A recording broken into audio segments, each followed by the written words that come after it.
Hello, Hofstra fans, and welcome to the WB Mason Coaches Report. I am Nick Captos, and I am joined today, once again, by the head coach of Hofstra Wrestling, Mr. Dennis Papadatos. Coach, how are you today?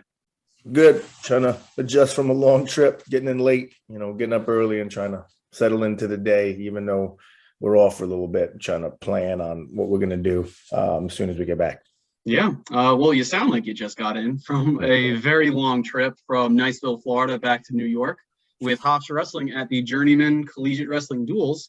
Hofstra faced some of the top teams in the country over these last couple of days. Number 8 Virginia Tech, number 6 Arizona State on Monday, and then number 22 Northern Iowa on Tuesday.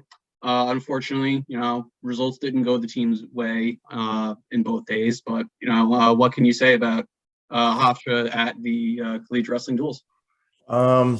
I definitely think we underperformed from our level, and first of all, it's an honor to be invited there. To be there where the best teams in the nation are. They only invited 12 teams. We were one of the original teams invited because the last 2 years we've showed great promise in the way the last season ended. So it was an honor to be there, and I wish we performed closer to our expectation and what we're capable of, even with the current lineup we're putting in. So I kind of want to go off on a tangent. I was debating on even kind of bringing it up because it sounds like excuses, and they probably are. But we have some loyal fans that tune into this. We have some loyal media people that I run into all the time that always say, Dennis, we appreciate your honest candidness on these things, and I know some people don't always love that, but I struggle with not being truthful. So that's who I am. So I wanted to give some reasons and some explanations of some things that sound like excuses, and they probably partially are, but they're justifications and also how we're going to move forward. So,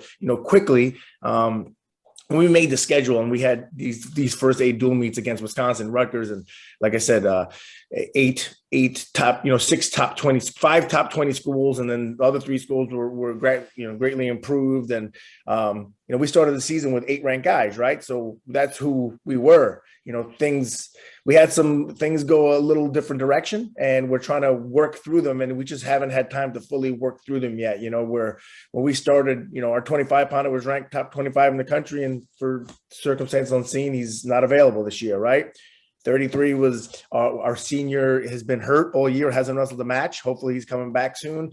A true freshman that was a pretty big recruit, just got bigger than we expected, couldn't make the weight, so he's not in. Now we got another freshman that we just got down that we're trying to get adjusted, but he just got down 2 weeks ago. Hoyle's been competing. Mm-hmm. He's wrestling very well against good competition. Greg Gaxiola won 2 matches at nationals, qualified twice, hasn't wrestled yet this year. That wasn't expected. Holden Heller, EIWA champ, NCAA qualifier, is redshirting because he got bigger and he ended up being a 65-pounder. So McGinty's filling in nicely though, but he's a freshman that's taking his lumps. Ricky Stam is a trooper. We weren't planning on using Ricky Stam a lot in the beginning of the year because he's a 6-year senior that's been through the grind.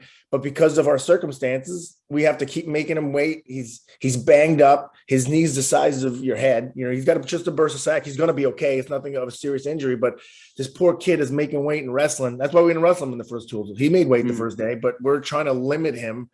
And, we had to put him out there and, in harm's way. And it's stressful to watch one of your captains, seniors that have been here for 6 years. And I got to ask him to do things that I don't think are fair to ask him to do, but he does them.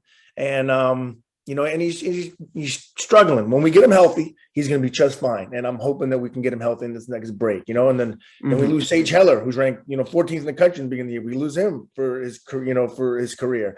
And then his brother is redshirting, and Ross gets hurt in the first event of the season and is back, but he's probably like Ricky, only wrestling at 60% right now. And we have no choice and we have to use him. Right.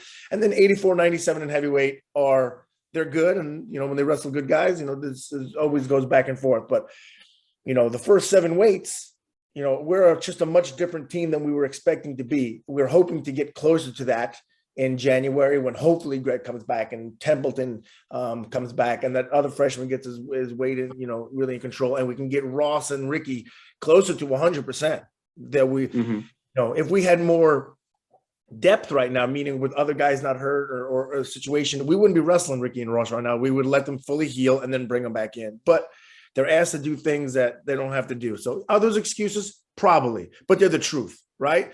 I don't think anyone on any team in the nation has been dealt the adversity that we've been dealt with this year. And that's, I can cry in my milk about it, and I do sometimes, but we got to get through it, and we're going to get through it. And I thought overall the first match, I thought the guys fought really hard against Virginia Tech. Just, they're really good. And like I said, we have some guys that just, are trying to figure out if they're there yet. And it's just been a struggle. So this break couldn't come any sooner, right? In fact, I wish it came 2 weeks ago. So we need this break to get guys healthier, to get guys back to, a good mindset. I was a little disappointed in, I don't know if disappointed is the right word.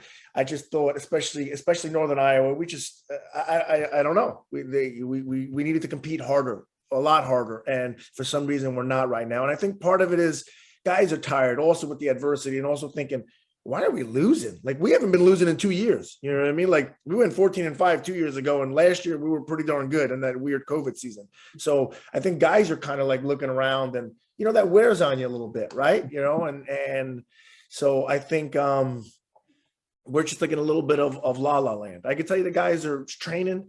They're definitely, they're believing. They're frustrated just like the coaches are. And, I don't blame them. I don't think they blame us. I think we're just in a weird spot right now that this break is needed, and we're going to come out of it, and we're going to train. And our plan is, to deal with whatever adversity. We keep finding new ones, right? We got another guy hurt this weekend. He'll be okay, but it just never ends. But sorry for the long rant. So again, those sound like excuses, and they probably kind of are, but I'm trying not to let them be excuses. I'm trying to let people understand what is transpiring, right? Like we're dealing with some things and they're unfair, but I guess that's what it is. So we're going to figure it out, and we're going to get these guys more prepared to make a good sprint through January, February into March. Yeah. Yeah. I know. I've been wanting to say all that. I've been wanting to say all that. For so long. And a lot of people know that, but I think more people need to understand how different our lineup is and what it was expected to be when we put these events on our schedule. It is what it is, but I believe we make our bed. I wasn't backing out of the event, even though I knew we weren't primed to go have great success there. Or at least I didn't, I knew it'd be a challenge. But I'm like, we're going, we made our bed and we're going to sleep in it. So, and that's what we're going to do. And I think because of that, we'll be ready in March, right? Oh, yeah, absolutely. Sometimes you got to take your licks to dish them back out. Right. And, the team's gone through a lot. Injuries, illnesses, classes. It's exhausting. It's been a long semester. God, it's like you said, breaks coming at the absolute right time for some of the guys to get their bodies back to 100% in a shorter time frame.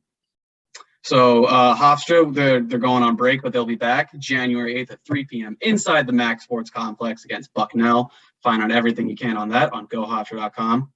Dennis, this will be the last time I think we see each other before the holidays. I'd like to wish you and your family a very happy holidays. To all of our Hofstra fans everywhere, from myself, Dennis, the Hofstra athletic program, have a very safe, happy, healthy holidays. We'll see you all in 2022.